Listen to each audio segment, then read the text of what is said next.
au News Radio à site outremernews.fr. On radio avec Info Guadeloupe, Martinique, Guyane, Réunion, Mayotte et surtout, musique pour tout le monde. Jurassic Island, premier parc dédié aux dinosaures de toute la Caraïbe. Parcourez le parc à la rencontre de dinosaures animés à taille réelle. Au programme, plongez dans l'ère du Jurassique en réalité virtuelle avec la toute nouvelle attraction Jurassic VR. Infos et adresse sur le site www.jurassic-island.com. Venez vous fondre le temps d'un instant dans un autre monde. Guyane, actualité. Pour pouvoir donc poser quelques petites questions, notamment, je sais que vous voulez savoir quel a été le coût de la construction de cette maison de quartier, quel est le but d'une maison de quartier, pour ceux qui ne le savent pas éventuellement. Plein de questions qu'on va poser à Monsieur le maire et à Monsieur le préfet dans quelques minutes.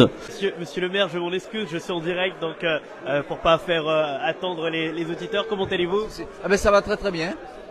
Justement, cette inauguration donc de cette maison de quartier cité Arc-en-Ciel, je vois que vous êtes content de pouvoir inaugurer cette maison de quartier. Ah oui, très heureux, et puis avec l'équipe qui m'entoure aussi, et tous les élus qui sont ici présents, et surtout les administrés du quartier qui attendaient ça aussi depuis un certain temps, parce que c'est une maison qui va, du moins un bâtiment qui va leur permettre d'organiser un certain nombre de manifestations, y compris du soutien scolaire, pourquoi pas faire des expositions de peinture, d'art et consorts. C'est une maison mise à leur disposition, et ça c'était important de le faire dans le quartier. Alors je sais qu'il y a déjà des associations qui vont faire des activités ici. Quels sont, donnez-moi des exemples d'associations et qu'est-ce qu'elles vont faire notamment dans cette maison de quartier? Alors il y a on fait souvent aussi de la prévention au niveau de la santé. Je viens tout juste aussi de l'évoquer, le soutien scolaire, et ils feront aussi toutes sortes d'activités. Cette maison, elle est faite pour ça.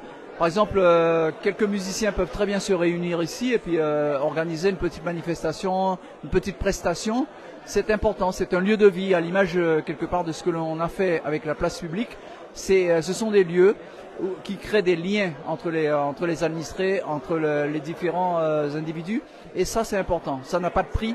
Et il était temps qu'on arrive à cette inauguration pour mettre ce bâtiment à disposition du quartier.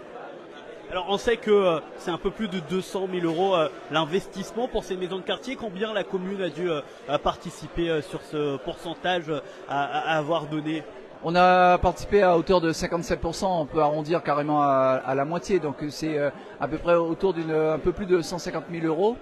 Mais là encore, c'est toujours pareil. Quand on réalise ce genre de bâtiment, c'est pas tant le prix en euros, c'est ce que ça va apporter à la population. C'est le vivre ensemble qui est important aujourd'hui dans nos sociétés.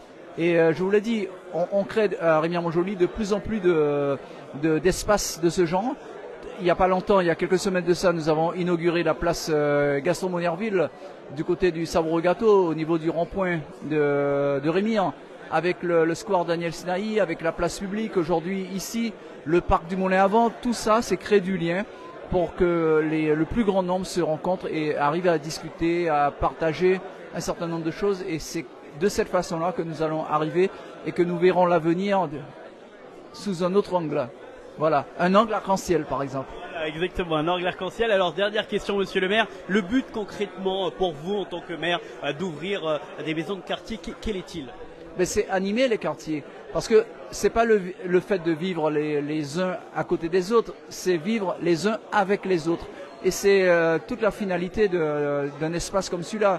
Aujourd'hui dans ce quartier-là, il n'y avait aucun lieu où on pouvait vraiment se rencontrer en toute sécurité et à l'abri aussi de la pluie et du soleil. On a, c'est vrai, un espace, un jardin juste à l'entrée du quartier, mais ce jardin ne répond pas forcément à tous les besoins. Et cet espace sera mis à disposition des associations. Dans quelques jours, nous allons signer les conventions d'utilisation et nous aurons aussi un regard tout particulier sur ce qui va se passer dans cet espace-là. Mais nous serons effectivement associés à tout ce qui se fera ici, et c'est comme ça qu'on va pouvoir améliorer les choses dans les jours, voire les années à venir. Merci beaucoup monsieur le maire. De rien. Et puis je vous dis à une prochaine, on sait jamais. Avec plaisir. Merci beaucoup. Ah, monsieur le préfet, je sais que vous êtes en train de discuter, ça prend 2 minutes. Rapidement. Alors bonsoir monsieur le préfet, merci d'être en direct avec nous sur Radio Pays. Alors vous justement en tant que préfet, on sait qu'il y a quand même une quarantaine de pourcents d'investissement de l'État. Ça vous fait quoi de pouvoir investir justement dans une maison de quartier? Bah voilà, je fais mon métier, je viens vérifier la bonne utilisation de la subvention qui a été versée et je pense qu'on peut en être témoin. C'est un investissement utile à la vie du quartier. Et puis je viens découvrir aussi le quartier Arc-en-Ciel, qui est un quartier qui a fait l'objet d'une opération RHI. Et ça montre qu'on peut avoir des opérations RHI réussies. Ça prend du temps, elle n'est pas complètement terminée, mais je viens de parler avec les habitants du quartier qui me racontaient les circonstances de leur installation dans les années 80. Et voilà, le quartier s'est complètement transformé. Et cette maison de quartier, c'est le petit plus qui donne aussi, qui renforce le vivre ensemble du quartier Arc-en-Ciel.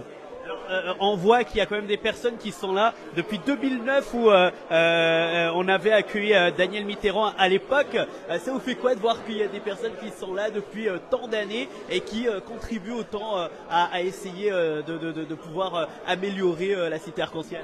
Moi je ressens une vraie énergie communautaire là, avec les habitants d'Arc-en-Ciel.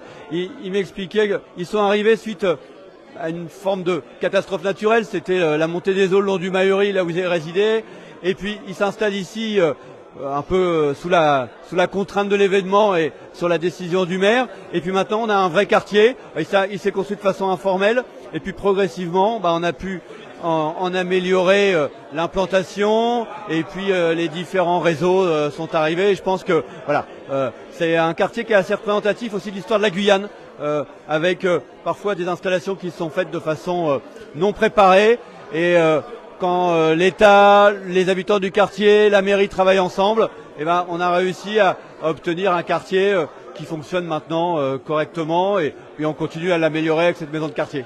Dernière question, monsieur le préfet. Est-ce qu'il en faut justement plus de maisons de quartier? C'est un endroit où on peut éventuellement contribuer à la vie du quartier éventuellement? Oui, moi je crois vraiment à ces infrastructures qui permettent, en fait, qui sont des lieux communs et ça crée l'espace public dont on a besoin et ça permet aussi aux associations d'y déployer l'ensemble de leurs activités. On peut faire de la médiation scolaire, on peut y faire de la médiation de santé, ça permet aussi d'organiser des fêtes de quartier, ça permet aux gens de se connaître et de vivre ensemble et je pense que c'est des lieux qui sont indispensables au fonctionnement des quartiers en Guyane. Outremernews.fr, le site de l'actualité Outre-mer, 24 heures sur 24 et 7 jours sur 7. Retrouvez la chaîne Outremer News sur YouTube.